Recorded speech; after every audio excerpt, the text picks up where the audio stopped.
mikolo, oui na makolo. Namoni ba mama mikolo chaque jour. Tongo poko, bakendaka tongo, bazongaka poko. Baosala ba distance à milai, ba 30 km, ba 25 km, juste pour na kokende ko luka. Po bana baya famille ya kolia. Donc, et déranger qui ngape moins mingi.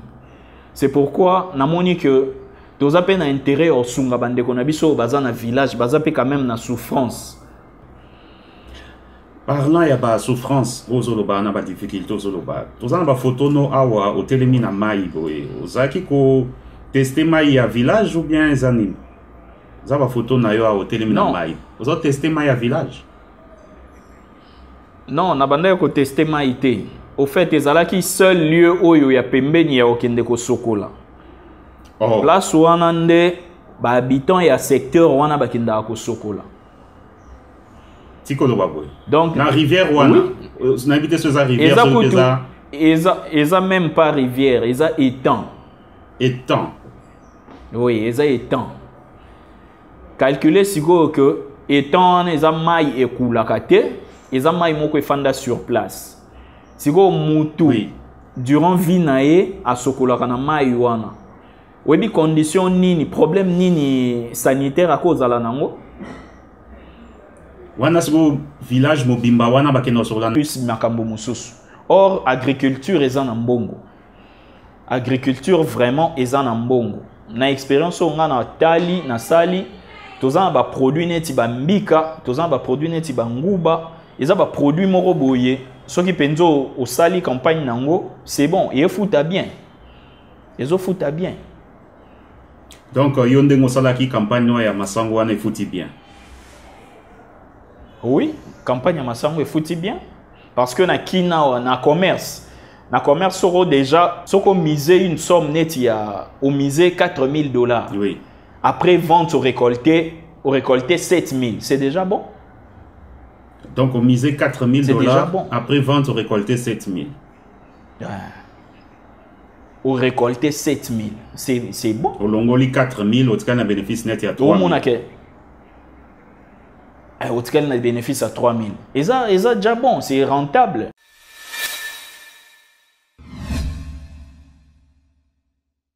Bonjour chers amis, frères et sœurs et membres du réseau Projet RDC.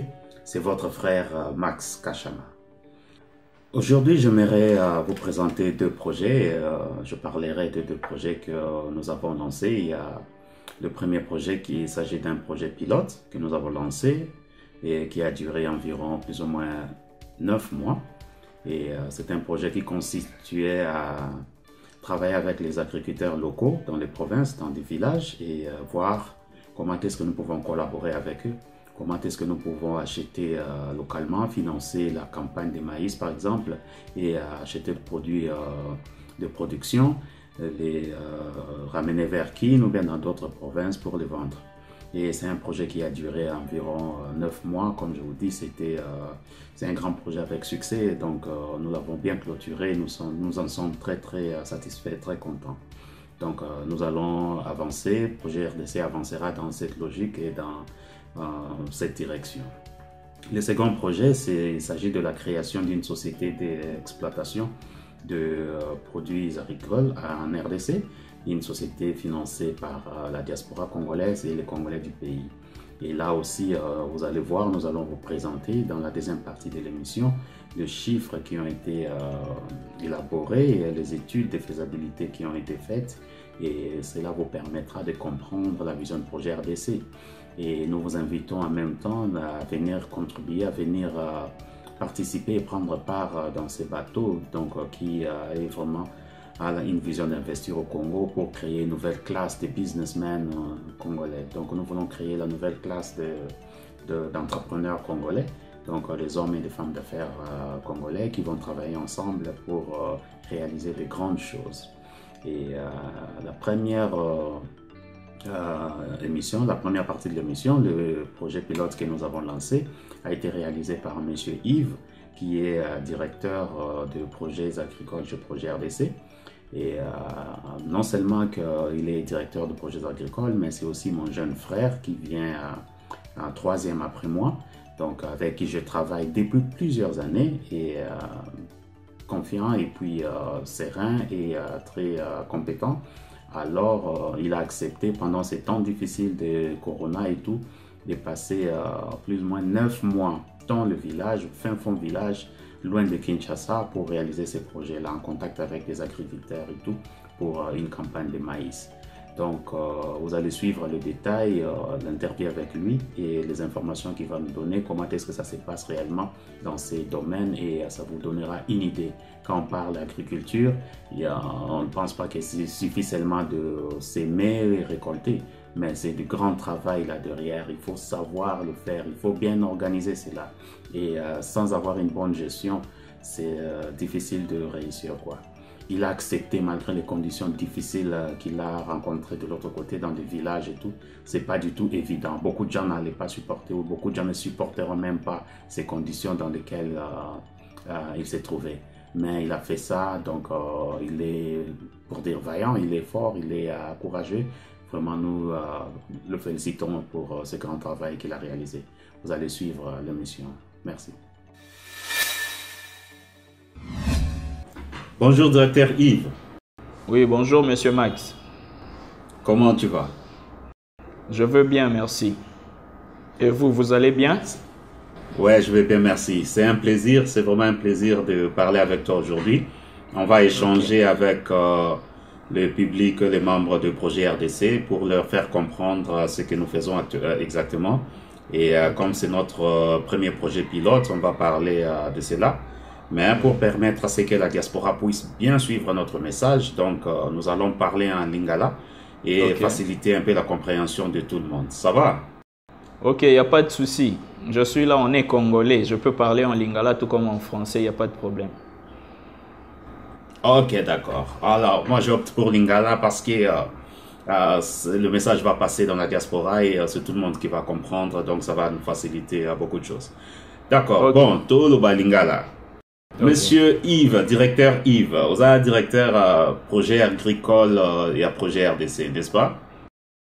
Oui, naza directeur na projet RDC, nakitaki sur terrain comme directeur il y a campagne, il y a produit agricole, il y a na compte il y a projet RDC. Ok, est-ce que au cours vous pouvez un peu moins de détails, un peu projet un mot et campagne ezakindeni. Donc toujours s'adresser plus na bandeko au bazar na diaspora, na ba ope bazar kuna na RDC, mais au bazar li ba membre ya projet RDC va comprendre campagne projet pilote to salaki pour na ko soit idée sur développement. Campagne ezaki basée sur quoi? Au fait, campagne ezaki basée sur produits sur maïs, sur achat ya maïs, tokitaki sur terrain, tomoni to skutaina ba agriculteur, to sali achat, campagne l'équipe malamu, tomoni ba réalité sur terrain, voilà to zongi c'est bon, résultat isa malamu. Ah ok, résultat positif, isa malamu. Oui, résultat positif. Ok, projet pilote est combien de temps? Au total, combien de temps environ? Oui, projet pilote est pratiquement 9 mois. Donc, dans l'ensemble, 9 mois. 9 mois des Ubiso. 9 mois, nous avons qui na terrain? Oui. Ils avons qui à l'intérieur ou bien wap. Mais bon, pour dévoiler les détails, nous sauter à la place exacte aux Alaki. Oui. Pour des raisons stratégiques, donc on ne va pas tout dévoiler. Mais au moins, ils ont qui wap, ils ont qui na la province. Oui, projet Salamaki na province, campagne Zagi na province, bien que et Salami province wana ezap na kati RDC, mais projet les cas na kati province ça va. Na Zagi na ba village, ezan ba village on a travaillé, plusieurs villages mais et l'équipe bien ça va. Ok, d'accord, on a profité d'abord de l'occasion pour nous remercier, pour féliciter en plus pour notre courage.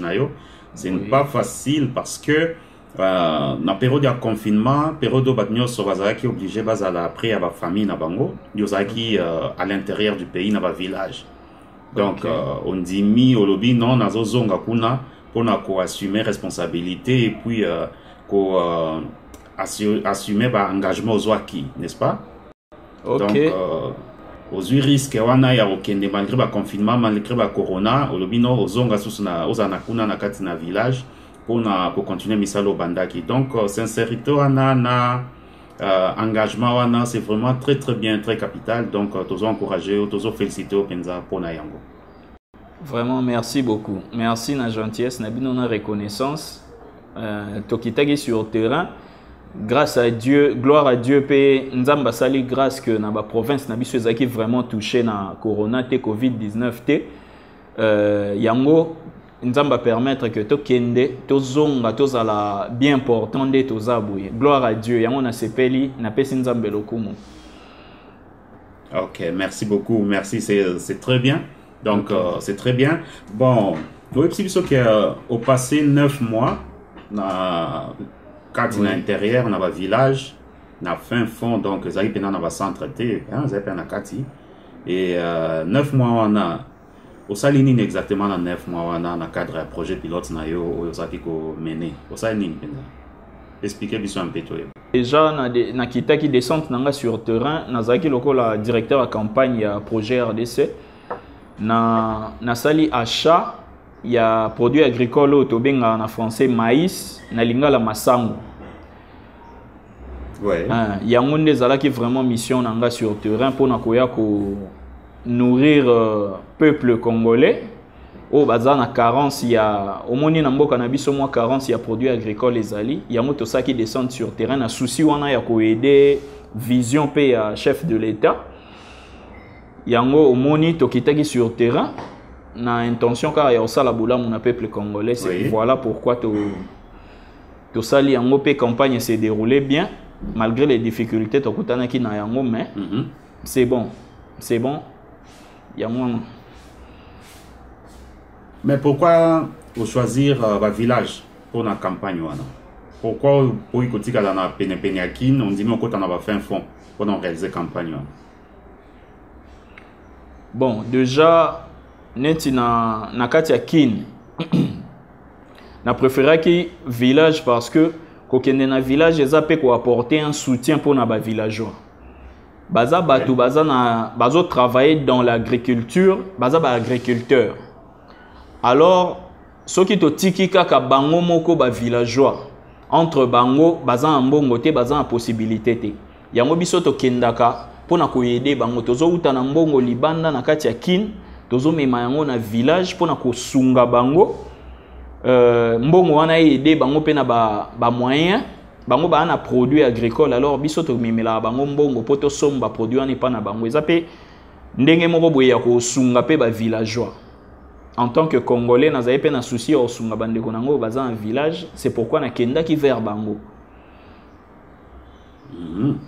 Et bon est-ce que bazo mérité soutien wana na musalo bazo sala est-ce qu'ils ont mérité soutien parce que est-ce que bande ko bazate na nzinga ya kin oyo pe bako produire bongo par rapport à bateau baza na village pour to lo baté ba villageois est-ce que bazo mérité apport na biso que toko soutenir bango? Oui bazo mérité apport na biso déjà sur terrain soko komi oui soko vraiment oza congolais okoyoka compassion ko motema mawa niveau ba congolais wana bazo travailler niveau bazo souffrir pour na kokende ba bilanga na bango to benga na français bazo kende champ oui bakendaka ba trajet déjà bakendaka ba trajet moko milai yango il faut mutu moko ya apesa bango quand même quelque chose asomba na mbongo pour que bango pe ba se retrouver toko kolinga kosunga kaka bandeko na biso bazaka na biso na capitale te il faut pe kosunga bandeko na biso ba na village pour te faire comprendre bango que musala bazo sala pe na village eza en valeur. Na interrompre muke olobi ba trajet ba salaka pesa biso un peu exemple par rapport à ba commune ya kin ba trajet nini ba salaka to pesa na jo exemple net commune tel trajet ba sala na ma kolopona okende ba champ wana ils ont combien de distance à peu près combien de kilomètres? Bon ba distance eza so na lobi en terme ya kilomètres ba tu ba comprendre te tika na pesa bango pe exemple ba comprendre eza lokola moto azolongwa victoire olongwa matonge ozokende ti komina maluku na makolo maluku ozolo oui olongwe matonge na tongo ozokende ti commune na Maluku zamba na yo bilanga na yo eza na commune na Maluku kuna nde okende kosala bilanga ozobimisa masangu po zonga nango tineti na commune na Matonge. Oui, que balobara Maluku na ki neza 80 km, n'est-ce pas? Mais oui, batu ba osala ba distance wana na mboka namoni ba mama mikolo oui na makolo namoni ba mama mikolo chaque jour tongo poko bakendaka tongo bazongaka poko ba osala ba distance a milai ba 30 km ba 25 km juste pour na kokende ko luka po bana baya famille ya kolia donc et déranger kinga pe moi mingi. C'est pourquoi namoni que tous à peine intérêt au sunga bande qu'on a biso baza na village baza pe quand même na souffrance. Yango voilà pourquoi na projet RDC to préféré qui peut to kende. Ne fils que toi apporter bango soutien na biso ata financièrement et au sunga bango pe bazala bien quoi.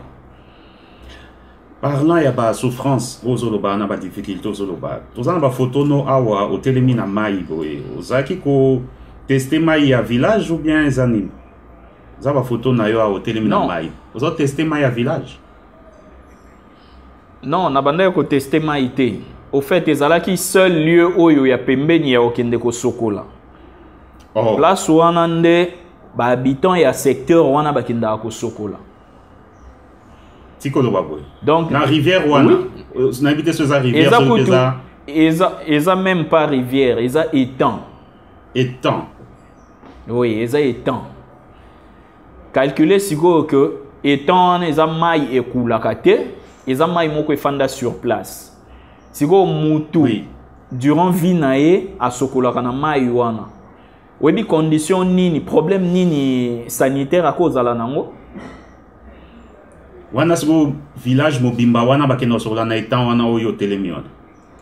Oui, la majorité, la plupart abatu bakenda sokola na ba étang côté nga nazalaki wana parce que rivière eza musika. Oui. Rivière eza vraiment musika, il faut une longue distance pour ko atteindre rivière. Alors bango ba monaka kotambola mulai wana babayaka alors bakendaka ko sokola place wana. Bon, so totali ko sokola za jaboy e bongo komela. Bon, là aussi c'est un problème. Maïa komela eau potable kuneza vraiment problème. Bazan en difficulté à eau potable, maïa komela bakenda ko puiser en source. Mais et là au moins côté zola qui ça que maïa wana ba puiser na source c'est réellement potable. Et là côté zola qui ça. Donc difficulté, bazan en difficulté maïa condition hygiène vraiment ils a moins pas ici quoi. Ils a vraiment moins pas ici. Et bon kolia. Bon kolia bien sûr que bazolia bio mais bazolia na moins pas ici. Bazolia na bango bio mais kolia webi kolia na biso ya kin ils a différent hein. Ils a vraiment différent. Bango kuna bazolia na pas ici.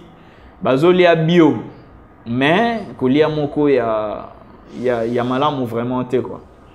Déjà soki mai eza malamu te biloko akolia il faut ba sokolango na mai wana. Au moins un peu on se faire un peu ba idée sur suite makambo eko ya après ko sokola biloko akolia na mai moko malamu te. Voilà pourquoi baza vraiment contrer na ba problème quoi. Baza na forage te. Bon ba forage eza mi balé seulement pour na mboka mobimba. Forage eza mi balé pour na mboka mobimba. Neti place nazalaki turoyo. Forage eza mi balé pour na mboka mobimba. Ba forage wana esalamika pona ba politicien moko kaka ba sali ba forage wana. Je crois ezaki ka ba période ba campagne na bango pour bazwa ba voix électorale. Nde ba sala ya bango ba forage wana. Quand même na lobby merci pour esungi bango pe quand même mais eza nini eza mukie eza nyon sauté non eza gratuité c'est payant pour na somba pas mai il faut foutre na forage wana ouais il faut foutre bidon à 25 litres eza à 200 francs oui eza à 200 francs bidon à 25 litres eza à 200 francs bon ba lobby 200 francs on est à la rapport entretien, forage et salema. Et puis, carburant, il y a groupe électrogène. Oui. Carburant, on n'a pas alimenter groupe électrogène et où tu as payé 200 francs. Mais mboka eza tellement munene que mutu nyonso ndaza na possibilité de futa 200 francs en été. Il était une fois un grand pays au cœur de l'Afrique, le Congo. Un géant éléphant mis à genoux par de multiples guerres et mauvaise gestion de ses ressources. Ce Congo, plurimilliardaire en potentiel. Depuis quelques années, le géant se redresse et va à la conquête du monde des affaires grâce à son élite locale déterminée à relever le défi de l'émergence économique et sa grande diaspora décidée à investir au Congo. Sous le parrainage de la chargée de relations publiques de son Excellence Félix Antoine Tshisekedi Tshilombo, président de la République, la plateforme en ligne Projet RDC vous aide à investir en RDC et permet de financer vos projets qui contribuent au développement de l'économie congolaise. Joignez-vous à distance à nos différents groupes d'investissement participatifs et devenez investisseur au Congo. Suivez l'évolution de votre argent à distance et en temps réel comme dans une bourse. Nous comptons sur vous pour investir dans la santé et les infrastructures sanitaires afin d'améliorer le soin de santé primaire. Investir dans l'éducation des enfants et de jeunes pour une main-d'œuvre qualifiée et compétente. Investir dans l'accès à l'eau potable, une eau pour tous, afin d'éviter de maladies hydriques. Investir dans l'élevage et l'agriculture industrielle pour l'autosuffisance alimentaire et lutter contre la faim. Le développement des infrastructures locales, telles que les routes, les bâtiments, les transports. La création d'emplois à travers les entreprises privées. De ce fait, nous faisons profiter de nos investissements au peuple congolais afin de le sortir de la pauvreté. Projet RDC vous fait découvrir des opportunités d'affaires et vous accompagne à travers ces réseaux congolais hors pair. Le projet RDC, agir, c'est investir son argent en sécurité dans le domaine le plus fructueux en RDC. Venez à notre rencontre sur www.projetrdc.com. Moutounion a la possibilité de faire 200 francs en athée. Mais baza na possibilité à produire masangu, kolona bilanga, kobimsa masangu. Oui. Bazo marqué mbongo. C'est ça. Côté production ya masangu, bazana masangu. Masangu ezo bota kuna, donc baza vraiment na production ya masangu. Ezo zanga bango kaka batu ba ya osomba masangu pour pas pesa bango mbongo. C'est ça. Échange wana ndezo marqué bango. Ezo zanga bango batu ba ya osomba masangu wana ba pesa bango mbongo. Omoni ba distance ba parcourir wana c'est pas facile. Muto sali moi champ na e moko boya récolter ata 5 sacs. Alors ache espoir ne mo bimba. Masangu na e wana eza lokwa richesse na ye. Ache elika na e mo bimba kana kati ya masangu wana yango nde ko permettre ye afutela mwana classe. Heureusement que gratuité ye. Heureusement que gratuité ye. Mais ezalaki ka yango bando permettre afuta mwana classe. Mwana soka beli kaka yango nde ko sunga ye. Oui. Soka kutani na problème moko na justice. Yango kaka nde ko sunga ye parce que bango bateka masangu pamba pamba te. Bateka yango avec raison. OK. Donc possibilité sikoyo ya projet RDC ndenge zabwe. Surtout le bito investir kuna. Et là, on a quoi apporter les bango et puis là, on a investisseurs à projet RDC va gagner. Bon, projet RDC, ce qui est le bien investir kuna et quoi apporter les bango mingi. Parce que bango bazan a besoin d'un bon pour vivre paix. Bazan a besoin à bon mais la bango un peu ndeto benga na kin modernisme. Bazo sala bablo mo bo na système moko archaïque. Baza jusque tilelo bazana nukaka na ba système traditionnel ou bazo continuer coopérer nango ba système akala kobuka masango ba mama bazo chango na bazana babilo mo boy bango ba lataka na mampeka boy babenga ngo mutete yango nde permettre bango ba faire déplacer masango balongwa nango na champ bakoma nango na ndako mais ce qui au moins ba moyen de transport est. Oui. Ce qui paye possibilité à modèle balo na kawana na babilanga na bango na ba champ basala on na maboko manuellement. Oui. ce qui système moko boye un peu automatique ou bien mécanique et faut faciliter bon peut ba tâche. Ok, je vois. Oui. Oui, je vois. Et bah tâche on a que ça la paix qui va améliorer production na bango, na productivité na bango. Oh. Exactement. Et comme autorisation on a et comme la bango paye changement aux hommes et aux faciliter bango paye moi parce que nous autres à mutu ça les mappé pour à chaque fois mutu azo ça la travaux moko dur forcé azo vieillir avant et puis bazo koufa avant l'âge aux hommes. Okay. Donc ce qui moi motorisation en ayé et vous permettre on peut vivre un peu longtemps et puis dans des conditions on peut bien et vous permettre on peut produire les sous plus. OK. Parlant de ça, tout le côté santé na bango, système soins de santé, ba dispensaire et ça, et ba hôpitaux et ça. Oui, quelques hôpitaux ezali mais net hôpital on a moni que ça na toko loba na ba norme pe ya bien ezaka moko hein hôpital ezali ki ka moko hôpital général mais les ba centre mususu wana ezaka ba tuka bande ba se débrouiller kaka mais ba condition ya ba centre wana eza malgré même hôpital général wana bazana ba carence ba kisi bazana ba difficulté ya ba mai ba eau potable hôpital ezana citerne te hôpital ezana ba difficulté ya même courant pour ba na besoin de courant pour ba stériliser ba biloko ya ba salle d'op et tout ça mais bazaza vraiment nangote c'est un peu même compliqué quoi ils ont moins groupe électrogène pesate te groupe électrogène pesate. Bon, nangana tout un peu espace wana ozolo ba village wana comparé na ba commune na biso dimension ni neko zala to zo ndeni po batwa zo idée ba yeba ke a grandeur eza boye dimension eza boye ba village wana neko zala nani dimension ndeni.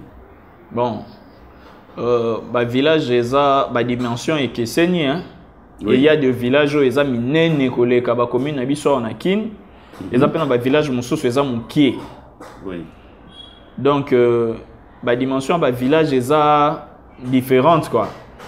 Ba dimension nyonso eza nde morote. Ba village nyonso eza nde morote, ba village a minene ezali, village pe un peu émancipé au sentir que moins évolué. Ezali, neti place nazala qui quand même eza village moko moins évolué. Parce que baza un réseau kunoko ça et l'internet bien que eza au débit eza moins lent mais au ça et l'internet réseau ezali ba na deux réseaux. Oui. Et puis bah on a moins facilité à batu ba utara ba camion yaka oui ba camion comme kakuna donc facilité à batu ba utara kin bazali mais activité principale kuneza plus commerce hein commerce batu ba ça la commerce ya bilamba marché pezali ba produit donc de to benga ba biloko kolia yango pezali mais bango moko ba villageois commerce na bango principal eza ba produit agricole ba produit na bango baza na masangu ba na nguba baza na tekuna mbike ezalaki te baza na masangu baza na nguba ouais deux produits ya bango phare penza eza wana voilà donc est-ce que ça vaut la peine ya ko investir pour na soko investir au ko récupérer au salaire va bénéfice. Oui, et là on a comprendre que biso congolais misune ezotala plus makambo mususu. Or agriculture eza na mbongo.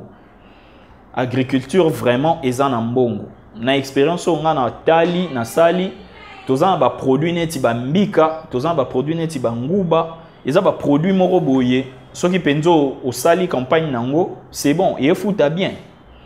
Les autres foutent bien. Donc, yonde ngosala ki campagne ya masango wana fouti bien. Oui, campagne ya masango fouti bien parce que na kina na commerce soro déjà soko miser une somme net ya au miser $4,000. Oui. Après vente au récolté 7,000, c'est déjà bon. Donc on miser $4,000 déjà bon. Après vente au récolté 7,000. au récolter 7 000. C'est bon. Au longoli 4 000, au total, un bénéfice net, il y a 3 000. Au total, un bénéfice à 3 000. Et ça déjà bon, c'est rentable. Par rapport à ba commerce, c'est belé. Mais au moins, on soit sur terrain, azo zélanefis que kaka 2000. Ndé toloba na kin ke alendi wana quoi. Alendi gaga wana. Afandeli yango. Mais wana tango ezo permettre quand même qu'on gagne jusqu'à 50%. C'est déjà bon. 50% est bénéfice. Ouais, c'est bien. C'est bon. Oui. Les a belé.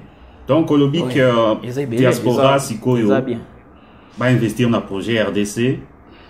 Il y a moyen de faire la campagne wana na bande kona biso bazana ba village. So dit soutenir bango, to investir na bango, to récolter, to teki na kin, to zu ba bénéfice belé. Et ça est solo.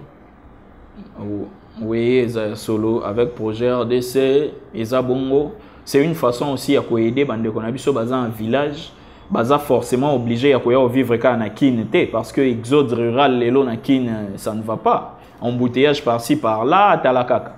On peut toko kende kuna to sungi bango pe apport na biso ya mwana to sungi bango comme ça to se retrouver pe. Yo po ye o teki na kin o sungi pe peuple congolais bato ba na kin o memeli ba on peut produire o réduire pe to ya famine na kin voilà yo po se retrouver. Est-ce que tu peux créer ba richesse dans l'agriculture denge yo salai campagne on sali étude on pendant 9 mois ceux qui t'osent investir et belé capital et belé tu peux créer pe ba richesse penza que ba tu vas commencer pe là-bas se retrouver. Oui, tu peux créer ma richesse, pourquoi pas. Ma belle na biso déjà riche, bien que pour na par exemple ma belle mususo yo okolo na masango ebotite, oloni nguba ebimi. OK, oloni mbika eboti, OK oloni sous masango place wana ebimite. Mais ma belle à Congo est tellement riche que et au produire au sala bien, et au sala vraiment bien. Question mon ngatuno. Et juste, au lobby, on a misé 4 000, donc à investir 4 000, à teki 7 000. Ouais. Oui. Ça sous-entend qu'il y a celui qui a misé, groupe Yabat, tu vas miser 40 000 par exemple, à côté qu'à 70 000. Tu vas oui. C'est possible. C'est possible. C'est impossible. C'est faisable. Moutonio soit ébi que dans la réalité à commerce. Oui. Et à un moment où la circonstance est jouaka, la saison est jouaka, la période est jouaka. Alors, mais côté on a rentabilité, c'est possible. Bon, bien sûr, ce qu'on demande sur terrain, les andénis, demande à produire agricole, au yo kenek au lukanet maïs, demande nango sur terrain, na qui n'a pas province musus parce que au Kenya qui na province musus na kata RDC à part ba place ba village. Au bima que côté ka ba produit na yoti na ba province mususu demande des andengeni oui parce que y a même des autres bon déterminer ce qui ça vaut la peine à investir na marché wana ou pas demande des andengeni il y a un moment ezara na ba moment ezara périodique ezana année mususu par exemple en 2018 na 2018 ezaki année électorale carence ya produit ezaki na Kasai makasi na Kasai bazaye vraiment na carence à produits agricoles. Neti masangu et mata qui était comme jusqu'à un prix ya likolo. Alors ba biloko wana ejuaka. Na ba période na ba province ejuaka pe. Donc demande à produits ezala kaka. Besoin à produits agricoles les eloko moko il y a mara chaque jour. Mutunyo so alia ka fufu na ndaku na ye étant congolais to mesana na ngoza culture na biso. Nguba on est habitué à manger, to mesana kolia yango, mbika, to mesana kosala na yango kosala ba solution kolia yango donc eza bilo moko e changer les lotés. Eza déjà nini moko ya malamu et osimba. Moto sera investir na kati na yango, alors se retrouver pourquoi pas. Pesanga prix d'achat, disons investissement ya sac moko ya maïs par exemple, na moni ba photo wa oyo plaxibiso bazo tonga basak bazo remplir ba maïs na kati na ba vidéo to moni donc ça ba agriculteur wana nde bazo travailler wana oui et puis to moni pe ba monde bazo travailler oui ba photo mso la kisi ya ba camion ba camion otelemi na nzela boye ezomona na ke ba nzela wana eza ba zamba mais ba camion ezozonga na marchandise outi nango na ba village. Oui, oui. Et ça, ndenge omoni banzela wana mwa difficulté za na banzela, surtout pendant saison de pluie. Difficulté za makasi parce que to okutana mbule baby sinzela ba forcément isa ebele. Isa biloko moko boye et comme siko ko bunda quoi. Surtout période ya mbula ko bimisa produit ezalaka moins compliqué. Nde omoni ndebo omona na ba image wana banzela eta banzela ezali bino moko bo comprendre. Difficulté za makasi côté wana. Mais na saison sèche nzela ezalaka nango bien. Nzela ezalaka sans problème. Saison de pluie ndé compliqué biso makasi. OK, sikoyo production, kuya production, tozwa campagne sac moko maïs, campagne production ti et comme na kin. Et ko coûter combien et puis prix de vente nango na kin ou bien na province mususu eza combien? Sac moko par exemple. Bon, on peut ça par exemple au sombi sac moko à plat na 30 000. 30 000 francs. Prix d'achat est coûté au 30 000 francs. Ouais. Tant que na transport, kolongola de village wana ti kin, ils ont coûté dans de 45 000 francs. Oui. Oyo rocha taxe il y a l'état nanzela taxe sur le produit agricole to benga souvent BRB. Ils ont 3500 par sac. Toye kocha oche transport déjà na lobeli yango oye kocha atango okoma sur place ba frais ya ba porteur ba frais ya salongo ba porte nde ba bengaka ça te fait 5 000 francs au maximum. Oui. Donc tango zo revendre si le okomi na moment ya bien le prix de vente ezo masango sac moko ezo revenir na 120 000 francs. Wana na kin. Oui. Mais neti na chikapa na 2018 na kendaka parce que 2018 ezaki année électorale, fin de l'année ezaki un peu compliqué batu babanda ko banga ba kanisaki que élection ekozala te et puis guerre ekozala na mboka. Sac à masango était comme jusqu'à $100. Sac à masango na chikapa était comme tina $100 le sac. À l'époque, dollar ils étaient à 16. Donc 160 000 sacs à masango. 160 000. Pour son binet il a 83 500. Côté qui a 160 000. Oui. Oui. Donc tu au salé double quoi. Au gagner le double. OK. Voilà. Et puis si biso quand même idée à campagne au Salaki. Vraiment félicitations, merci beaucoup. Merci Bandeko Bazolanda Biso na diaspora. Bandeko yo va soutenir projet RDC ba ça qui est intéressé ba projet ni na liboso to relancer. Alors tout ça la campagne on a pendant 9 mois yo moko za sur terrain ba moni ba image bazomona. Pour que biso ba donner technique ngeleki c'est encourageant. Alors conseil nini yo kopé sa bande kwa diaspora oyo balingi ba investir na Congo oyo balingi ba travailler ensemble na projet RDC parce que souci mingi batu bazana ngo eza confiance batu webi ke ba activité belé batu basala ba mela ba mbongo ba se retrouver et bazo banga mingi baza intéressé na projet RDC mais bazo banga nan conseil nini yo kopé sa bango na expérience aux anango na expertise aux anango.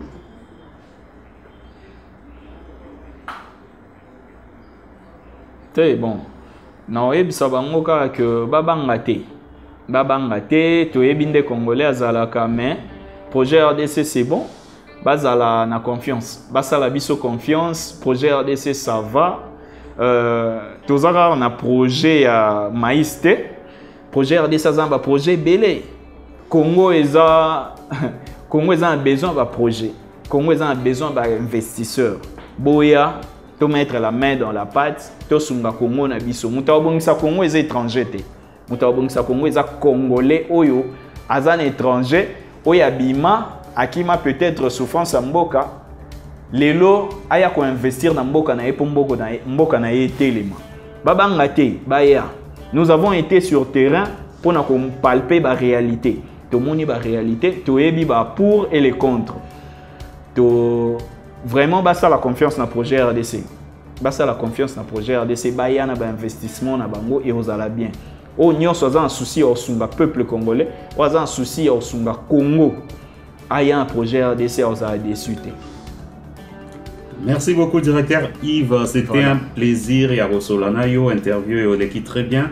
Donc, nasi bandeko diaspora, balandio, même na RDC, kuna bandeko pe bazakuna, na ba province, baza belé, on va contacter projet RDC, oyo ba adhérer, ba s'inscrire déjà na plateforme, baza tellement belé, baza causer la vidéo oyo, oba yeba exactement politique na biso ya musala izandengeni. Je pense que oide bango mingi osungi makasi ba idée opesi, to reçoit ba question na ba question belé na plateforme, to ko répondre en haut, donc yo moko posa partant. Oui, il y a qu'à répondre. Oui. Vous avez un mot de la fin, on peut s'aviser peut-être. Message Yasuka. Bon, mot de la fin, nanga Isaka que n'a pas si merci. N'a pas si merci n'a pas déjà. Bah ça a confiance dans le projet RDC. Boya Congo a chantier mon nene. Boya tout investir. Non pas pour notre intérêt, n'a personnel d'abord. Boya tout investir pour l'élévation à Congo. Congo qui est de Liboso et au ça la bien. Donc, vous avez confiance dans le projet RDC. Merci beaucoup. Ok, donc on a ajouté le mot place. Bien que toujours investir pour le Congo, mais n'oublions pas que le projet RDC Zali ni ONGT, parce que pour aider les Kongolanais, ils ça don pour na sa vie à batumsusu quoi. Et Zali plateforme et business, et ça activité. Donc investisseur à Zamuto soit côté ici $1. Aligné à récupérer à $1.50, pourquoi pas $2. Money. Donc voilà, est-ce que la diaspora, la poto, les Congolais, dans la province, même la Kin, ceux qui vont investir dans le projet RDC, vont se retrouver, vont compter millionnaires dans le Canabiso. Oui, pourquoi pas. Le projet RDC, c'est un réseau moroté qui est formé par tout le monde, escroc, tout ça. Non, non, non. Baya ko investir dans le projet RDC. Baya ko investir. Baya projet RDC ça bien que ça ONGT. Moutunions homme d'affaires nyons soyez bisoka miser dans quelque chose, a lu kapé intérêt na yi. C'est comme ça. Projet RDC ça ONGT que oyé ou miser aux zoélo côté non non. Nous misons pour le développement ya RDC mais en retour nous aussi nous bénéficions. Yango on a pené ça projet RDC baya est belé. Ngai nakendaki sur terrain namoni ba réalité ba souffrance ba difficulté mais na comprendre que pour na RDC yango na nyoko mi bongo mais lelo ngai yo nazali na bino baya vraiment baya. Ok, merci beaucoup directeur Yves, c'est un plaisir comme ça, à la prochaine. Vraiment merci beaucoup. Ok. Bye. Bye. Il était une fois un grand pays au cœur de l'Afrique, le Congo. Un géant éléphant mis à genoux par de multiples guerres et mauvaise gestion de ses ressources. Ce Congo, plurimilliardaire en potentiel. Depuis quelques années, le géant se redresse et va à la conquête du monde des affaires grâce à son élite locale déterminée à relever le défi de l'émergence économique et sa grande diaspora décidée à investir au Congo. Sous le parrainage de la chargée de relations publiques de son Excellence, Félix Antoine Tshisekedi Tshilombo, président de la République, la plateforme en ligne Projet RDC vous aide à investir en RDC et permet de financer vos projets qui contribuent au développement de l'économie congolaise. Joignez-vous à distance à nos différents groupes d'investissement participatifs et devenez investisseur au Congo. Suivez l'évolution de votre argent à distance et en temps réel comme dans une bourse. Nous comptons sur vous pour investir dans la santé et les infrastructures sanitaires afin d'améliorer le soin de santé primaire. Investir dans l'éducation des enfants et de jeunes pour une main-d'œuvre qualifiée et compétente. Investir dans l'accès à l'eau potable, une eau pour tous, afin d'éviter de maladies hydriques. Investir dans l'élevage et l'agriculture industrielle pour l'autosuffisance alimentaire et lutter contre la faim. Le développement des infrastructures locales, telles que les routes, les bâtiments, les transports. La création d'emplois à travers les entreprises privées. De ce fait, nous faisons profiter de nos investissements au peuple congolais afin de le sortir de la pauvreté. Projet RDC, vous fait découvrir des opportunités d'affaires et vous accompagne à travers ces réseaux congolais hors pair. Le projet RDC, agir, c'est investir son argent en sécurité dans le domaine le plus fructueux en RDC. Venez à notre rencontre sur www.projetrdc.com.